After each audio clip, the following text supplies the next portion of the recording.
წინასწარი შედეგები ჩირკს ხებს საქართველოს სახელმწიფო ელექტროსისტემას, როგორც არაკომპეტენტურ და უუნარო ორგანიზაციის წარმოჩენა ხდება. უუნარო სისტემა ეს შეფასება ელექტროსისტემისთვის კატეგორიულად მიუღებელია. სახელმწიფო ელექტროსისტემა, რომელიც ქვეყნის ელექტროენერგიით მომარაგებაზეა პასუხისმგებელი, სემეკის შუალედური დასკვნით უკმაყოფილოა. სემეკი ამბობს, რომ სისტემა უუნარო აღმოჩნდა, ინფრასტრუქტურა გაუმართავი იყო და შედეგად ქვეყანა ჩაბნელდა. გაითვალისწინოთ, სანამ ესეთ რაღაცას ვიტყვით და ვიღაცას დავუბრალდეთ. გინდას პირველად ირლანდიაში ჯობია რომ სამუშაო იპატიარებს, ასე რომ კარგად გაუწურავდა. მადლობა. ამის დაფიქსირება მინდოდა. მადლობა. არვეზი დაფიქსირდა, როდესაც მიეცა განკარგულებები შემოწმებაზე ექსპლუატაციის რეგიონის სარეველოდაცვის ინჟინერს, ტექნოლოგიურად დაპინგა, იპინგებოდა თქვათ ეს არხები, შემდგომ როდესაც გაუშვა სიგნალის გაშვების მომენტში ხარვეზი წარმოვიდა, მაგლოკირებული სიგნალი წარმოვიდა, ასე თქვათ, იმბურგესში არსებულ დამონტაჟებულ რელედან. რა მოხდა 25 ივლისს დილით, როდესაც საქართველოს სრულად უკვე მეორედ ჩაბნელდა. ირკვევა, რომ სასისტემო ავარია ელექტროგადამცემი ხაზის იმერეთის გათიშვით დაიწყო. საქართველოს ელექტროსისტემა აზერბაიჯანს ჩაეხსნა და იზოლირებულ რეჟიმში აღმოჩნდა. ელექტროხაზი იმერეთის საქრუს ენერგოს საკუთრებაშია, რომელიც ელექტროსისტემის შემადგენელი ნაწილია. რა იყო ავარიის გამომწვევი მიზეზი, ამის შესწავლა გრძელდება. ელექტროგადამცემ ხაზი იმერეთზე განხორციელებულია დიფერენციალური დაცვა, რომელსაც უნდა ემუშავა ყისიერად. განსაკუთრებულ შემთხვევაში კი გამოიკვეთა ამაზე, რომ ელექტროგადამცემ ხაზი იმერეთის რელევური დაცვის ავტომატიკით გამიმუშავა არასწორად და დაგვიანებით. ამ აღნიშნულის მიზეზებს სწავლობს ჯგუფი და ველოდებით კიდე გარკვეულ ტიპის დოკუმენტებს. 2026 წლის 25 ივლისს მოხდა ეს სასისტემო ავარია. მსგავსად 24 ივლისის ავარიისა ორი მიმართულებით დავიწყეთ შესწავლა.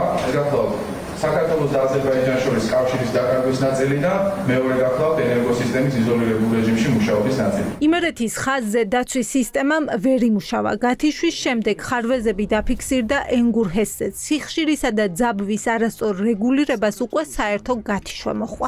ენგურჰესს ძალიან ბევრჯერა ქალიშული ფუნქცია შესრულებული, როცა სისტემაში იყო შეშფოთებები, ენგურჰესმა ეს ტვირთი აიღო თავის თავზე და აბალანსა სისტემა.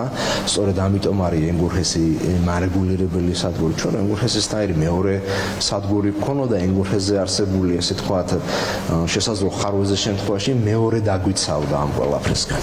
ჯგუფმა ელექტროსისტემიდან ისევ ვერ მიიღო ინფორმაცია ძაბვის ავტომატური რეგულირების შემოწმების მეთოდოლოგიის შესახებ. შესაბამისად, სტანდარტული მეთოდოლოგიის არარსებობა ეხმაშახენებს საქართველოს სახელმწიფო ელექტროსისტემის მიერ ენგურჰესის აგრეგატებთან დაკავშირებით გაკეთებულ დასკვნებს. რას მოჰყვა საყოველთაო ჩაბნელება? ამას სწავლობს სემეკიც და სუსიც. სახელმწიფო უსაფრთხოების სამსახურმა სემეკიდან დოკუმენტაცია გამოითხოვა, თუმცა დაკითხვაზე ჯერ ნარმანიას უწყებიდან არავინ დაუბარებიათ. განსხვავებით სახელმწიფო ელექტროსისტემისგან, სემეკს პასუხისმგებლობის ისრები ზარდიაშვილის უწყებისკენ გადააქვს. შეფასებას და ეს არ არის ნამდვილად. არ ვიცი, მე არ მაქვს ინფორმაცია ელექტროსისტემის ხელმძღვანელი არ ათანხმებს მარეგულირებელ კომისიასთან თავის პერსონალურ გადაწყვეტილებას შვებულებასთან დაკავშირებით.